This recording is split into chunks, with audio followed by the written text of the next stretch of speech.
আসসালামু আলাইকুম দর্শক, একটা খবর দেখে খুবই হতাশ হলাম এবং একটা শঙ্কা মনে জাগলো। খবরটা হলো এই যে গাইবান্ধায় থানায় ঢুকে পুলিশকে ছুরিকাঘাত করা যুবকের লাশ মিলল পাশের পুকুরে।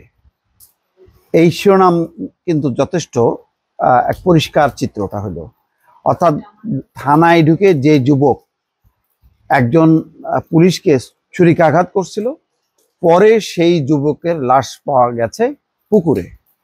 এর থেকে কি বোঝা যায়? বোঝা যায় এটাই যে প্রথমত হলো যুবক তো চরম একটা বাড়াবাড়ি করলো, আইন নিজের হাতে তুলে নিল এবং যে ধরনের চরম মাস্তানি এবং তার যে সন্ত্রাসী চেহারা সেটা উন্মোচিত হলো। কিন্তু সাথে সাথে আবার তাকে আইনের আওতায় না এনে তার লাশ পাওয়া গেল পুকুরে।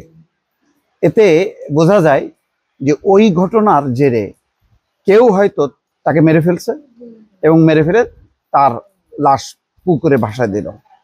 এটা দুটোই শঙ্কা। প্রথম কাজটা যেমন অত্যন্ত বেআইনি, যে যারা মানে আইনের মানে রক্ষক, আইন প্রয়োগকারী সংস্থা, তাদের গায়ের উপর হাত দেওয়াটা যেমন অত্যন্ত অন্যায় একটা কাজ, তেমনি একইভাবে আরো বড় অন্যায় হলো যে তাকে আবার আইনের আওতায় না এনে তাকে মেরে ফেলা। কে বা কারা মেরে ফেললো আমি বলবো না। আমি বলবো না যে পুলিশের পক্ষ থেকে এরকম কোনো প্রতিশোধ নেওয়া হয়েছে বা যেই পুলিশ সদস্য ছুরিকাঘাতের শিকার হয়েছে সেই ঘটনা ঘটাইছে, কিন্তু এটা যে আইনের শাসনের যে অবনতি ঘটলো সেটা কিন্তু পরিষ্কার হয়ে গেল।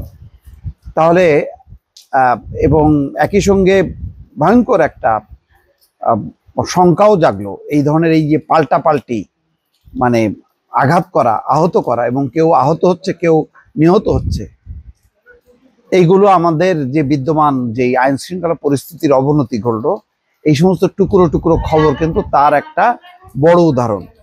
থানা পুলিশ বলছে লাশ উদ্ধার হওয়া যুবকের নাম পরিচয় জানা যায়নি। 25 থেকে 30 বছর বয়সী ওই যুবক শার্ট প্যান্ট পরিহিত ছিলেন।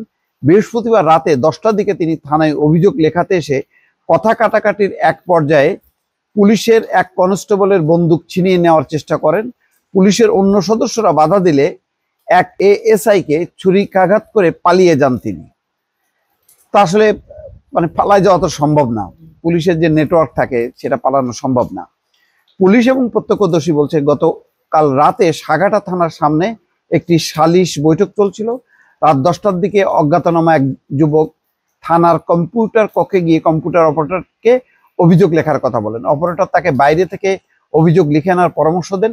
এই নিয়ে দুজনের মধ্যে কথা কাটাকাটি হয়। এক পর্যায়ে ওই যুবক থানায় দায়িত্বরত কনস্টেবলের কাছে বন্দুক ছিনায় নেয়, তারপরে ছুরিকাঘাত করে। বুঝলাম সবই। ওই যুবক পালানোর সময় পুলিশ এবং এলাকাবাসী তার পিছু নেন। এক পর্যায়ে থানার পাশে সাগাটা পাইলট উচ্চ বিদ্যালয়ের পুকুরে যুবককে দেখা যায়। এই সময় পুলিশ ধরার চেষ্টা করলে ওই যুবক পুকুরের কচুরিপানার ঝোপের মধ্যে লুকিয়ে থাকেন।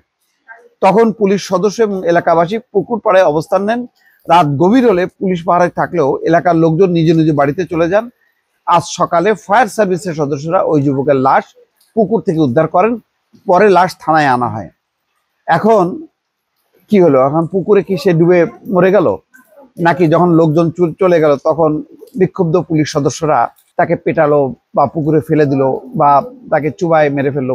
কি হলো এখন বোঝা যাচ্ছে না, কিন্তু নিঃসন্দেহে এটা উদ্বেগজনক একটা ঘটনা।